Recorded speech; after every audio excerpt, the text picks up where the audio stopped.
how to test the voltage in a power outlet using a digital voltmeter. First,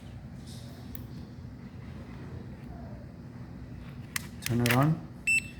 That's DC and that's DC and this is AC.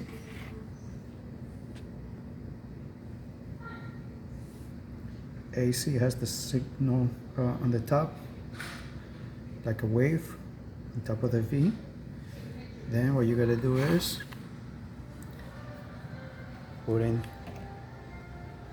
the two of them, the negative and the positive, and you're gonna have the rating at the gauge is 120 volts.